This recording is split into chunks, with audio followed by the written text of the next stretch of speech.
Hello friends, welcome back to my YouTube channel and this is your host Baniya fashion वाला।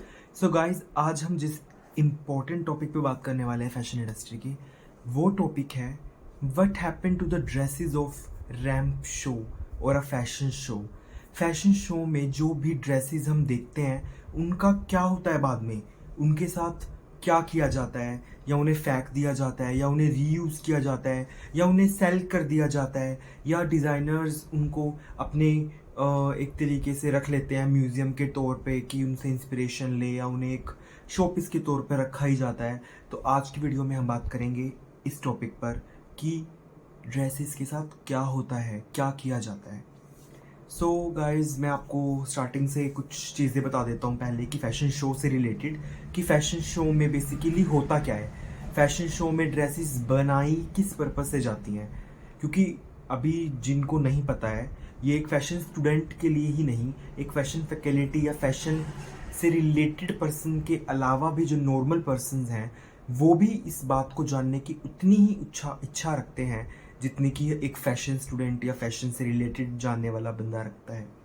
कि fashion designers जो fashion show में, ramp show में, cat show में, fashion weeks में जो ड्रेसेस बनती हैं, तो वो बनाई क्यों जाती हैं। फर्स्टली वो अतरंगी डिज़ाइंस होते हैं कुछ उसमें, ठीक है। और अगर वो बनती हैं तो उनका बाद में होता क्या है, क्योंकि वो कोई भी एक नॉर्मल पीपल या कोई सेलिब्रिटी भी दोबारा उसे पहने या वेयर किया हुआ नहीं दिखाई देता है, ठीक है। तो फर्स्टली जो डिज़ाइंस आप देखते हो फैशन शो में, वो एग्जैक्टली उनकी एक कलेक्शन, डिज़ाइनर होता है वो हमेशा अपनी एक कलेक्शन निकालता है। लगा लो अभी 2024 चल रहा है, 2024, तो अभी जो डिज़ाइनर्स हैं वो 2025-26 की जो कलेक्शंस आने वाली हैं उसकी फुल प्रिपरेशन कर चुके हैं, जो उनको अभी नेक्स्ट ईयर आने वाले कमिंग ईयर में प्रेजेंट करनी है। तो उसकी जो फैशन वीक्स में है तो वो अपनी कलेक्शन के कुछ पार्ट्स या कुछ थीम के अकॉर्डिंग कुछ यूनिकनेस दिखाने की कोशिश करते हैं, जो कि एक ड्रेस कोड लगा सकते हो या जो उनकी कलेक्शन है उसको रिप्रेजेंट करें। कि आप एक फॉर एग्जांपल आप लगा सकते हो, जैसे मैंने लैक्मे फैशन शो विज़िट किया था लास्ट ईयर का, तो उसमें गौरव गुप्ता था, गौरव गुप्ता है, या उसके अलावा हमने मनीष अरोड़ा का भी देखा था, ठीक है, फैशन शो। तो उसमें उन्होंने क्या किया, उन्होंने वही किया था कि उन्होंने जो 2024-25 की जो कलेक्शन थी उनकी, तो उसके कुछ शोज़ किए उन्होंने, उसमें वो अपनी हिंट्स देते हैं उस टाइप की कलेक्शन वो न्यू अपनी जो अभी लॉन्च कर रहे हैं, निकाल रहे हैं अगले सीज़न के लिए। तो वो उसी की छवि एक तरीके से प्रस्तुत करते हैं ऑडियंस को। तो वो ड्रेसेस इसीलिए बनाई जाती हैं।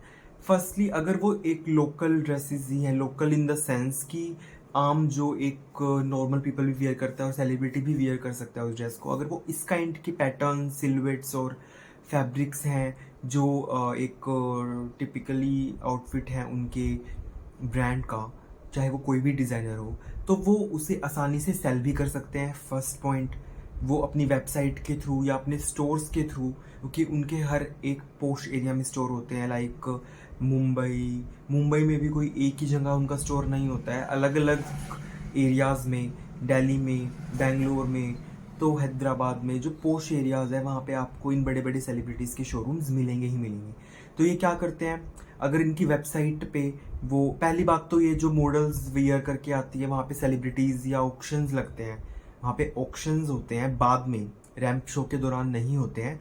अलग से एक आउटडोर आउटलेट बनता है, तो वहाँ पे ये सब जो हम जैसे लोग देखने आ रहे होते हैं, जो भी एक स्टेटमेंट फैमिली के पर्सन्स आते हैं जो रिच हैं या जो उस टाइप की कैटेगरी के होते हैं, जो जिनको इनविटेशन देके बुलाया जाता है बेसिकली, तो वो वहाँ विजिट करने के लिए आते हैं गाइज। तो वहाँ ऑक्शन में उन्हें वो भी कुछ लोग परचेज कर लेते हैं, कुछ लोग, हाँ, मनीष मल्होत्रा का डिज़ाइनर पीस है, उसका इस शो में उसने यूज़ किया था, तो ठीक है वो लोग कर लेते हैं, कुछ लोगों की तमन्ना होती है।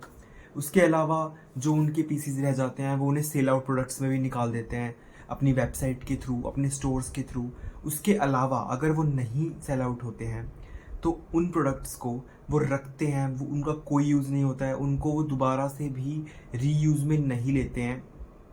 हाँ, अगर कुछ चीज़ें ऐसी होती हैं, जैसे लगा लो कोई लहंगा है, कोई ड्रेस है, गाउन है, अगर वो नहीं हो रहा है सेल आउट, तो उसको वो थोड़ा बहुत मिक्सिंग करके एक न्यू आउटफिट क्रिएट करने की कोशिश करते हैं और उसको सेल करने की कोशिश करते हैं। बेसिकली इतने बड़े डिज़ाइनर्स के आउटफिट सेल हो ही जाते हैं, क्योंकि सबको क्रेज़ रहता है, सबको आजकल इतना ट्रेंड है, इतने ज़्यादा सोशल मीडिया इन्वॉल्वमेंट है, तो सबको क्रेज़ रहता है कि डिज़ाइनर का आउटफिट मेरे पास भी होना चाहिए। तो सब उनके सेलर प्रोडक्ट्स ही रहते हैं बेसिकली। बट फिर भी कुछ जो ऐसे डिज़ाइनर्स होते हैं, डिज़ाइनर्स के शोज़ होते हैं जिसमें बिल्कुल ही अतरंगी डिज़ाइंस होते हैं, लगा लो कुछ आजकल इंटरनेशनल डिज़ाइनर्स भी आप देख रहे हो, तो वो भी आप अगर आप फैशन शोज़ देखते हो तो आपको पता ही होगा कि कुछ लगा लो एक वर्साचे का था, तो उन्होंने क्या किया, उन्होंने अपनी न्यू एक कलेक्शन प्रेजेंट करनी थी, तो उन्होंने सब कुछ उनके स्कार्स वाले प्रोडक्ट्स थे, टीयर्स थे, रिप थे, तो उन्होंने सब वो लॉन्च किए बिल्कुल कटे फटे सब। तो उनकी कलेक्शन वो नहीं थी, बट रिप्रेजेंट करने का तरीका उनका वो था, क्योंकि वो ये दिखाना चाह रहे थे कि हमारी कलेक्शन जो आने वाली है उसमें आपको इसी ही टाइप के प्रोडक्ट्स देखने को मिलेंगे। तो वो उनका मेन क्राइटेरिया रहता है। कुछ डिज़ाइनर्स होते हैं जो इतना ज़्यादा फोकस नहीं करते हैं इन चीज़ों पे, वो डायरेक्टली आपको अपने प्रोडक्ट शोन कर देते हैं जो भी कलेक्शन में आने वाले हैं। उनके कुछ जैसे कलर्स होगी, उनकी कलर पैलेट होगी एक, जैसे सब पेस्टल्स में ही होंगे, सब फ्लोरल्स में ही होंगे। तो ये सब चीज़ें वैरी करती है कि आपके जो डिज़ाइनर्स के जो आउटफिट्स रहते हैं जो फैशन शो में, तो वो किस तरीके के यूज़ में लिए जा सकते हैं। अदरवाइज़ अगर वो कुछ ज़्यादा ही अतरंगी डिज़ाइन है, कुछ सिर्फ बना ही वो फैशन शो के लिए है। वैसे अगर मैं आपको एक बात बताऊं, तो ये जो ड्रेसेस वैसे बनती ही सिर्फ फैशन वीक के लिए ही हैं, जो कलेक्शन के पार्ट्स में सिर्फ आपको शो स्टॉपर ही नज़र आता है बेसिकली। तो बाकी जो भी मॉडल्स होती हैं वो एक नोट कस्टमाइज्ड, उनकी खुद की नहीं होती है वो कस्टमाइजेशन, बट हालांकि जो शो स्टॉपर होता है उसकी कस्टमाइजेशन कस्टमाइज ड्रेस होती है, जो कि डिज़ाइनर खुद कस्टमाइज करता है।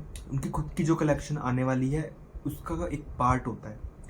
बट जो मॉडल्स होती हैं वो एक रिप्रेजेंटेशन का जरिया होती है, जिससे वो रिप्रेजेंट कर रहे हैं कि मेरी कलेक्शन में ये पार्ट्स आने वाले हैं, ये ड्रेसेस आने वाली हैं। इस टाइप की ड्रेसेस है जो सेलिब्रिटीज़ आप देखते होंगे कि बड़े बड़े डिज़ाइनर के फैशन शोज देखने के लिए भी आते हैं, मॉडल्स या हाई सोसाइटी पर्सन्स जिनको आप बोल सकते हो, तो जो वहीं से ही देख के और अपनी बुकिंग्स और वो सब प्रोडक्ट स्टॉक आउट हो जाते हैं उसी टाइम पे। तो ये एक फ़ायदा होता है बड़े डिज़ाइनर को। हालांकि इसमें हम अगर मैं रैंप शोज की भी बात करूं, तो नॉर्मल पीपल आसानी से नहीं जा सकते हैं।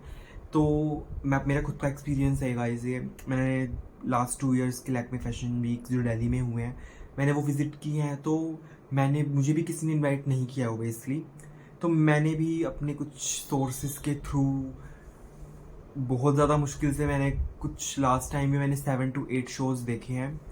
मुझे भी डिज़ाइनर्स पूरे नहीं याद हैं, बट मुझे सेलिब्रिटीज़ याद है, जैसे पूजा हेगड़े है, नरगिस फाकरी, दिव्या कुमार दत्ता, उसके अलावा दिव्या कुमार घोसला, उसके अलावा नेहा धूपिया, फिर अनन्या पांडे, शनाया कपूर एंड उर्वशी रुटेला, ठीक है, कंगना रनौत। तो इन सब सेलिब्रिटीज़ के मैंने सब देखे थे, लास्ट टाइम भी मैंने विजिट किया था ब्लैक में फैशन शो। तो बहुत मुश्किल होता है चांस मिलना, तो बट ठीक है, अगर आप जा रहे हो, आपको कुछ सीखने को मिल रहा है, तो it's a great opportunity for you.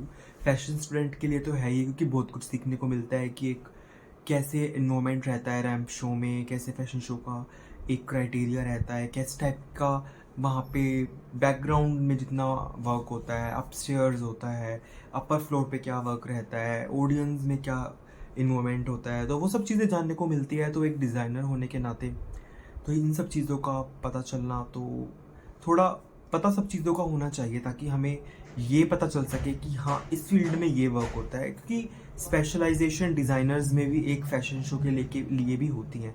कुछ डिज़ाइनर्स ऐसे भी होते हैं जो फैशन शोज़ में ही वर्क करते हैं बेसिकली, वो कोई कंपनी ब्रांड ओन नहीं करते हैं, उनमें काम नहीं करना पसंद करते हैं, सिर्फ वो फैशन वीक्स में ही अपनी आउटफिट स्टाइलिंग ये सब चीज़ें अपने टैलेंट को दिखाते हैं।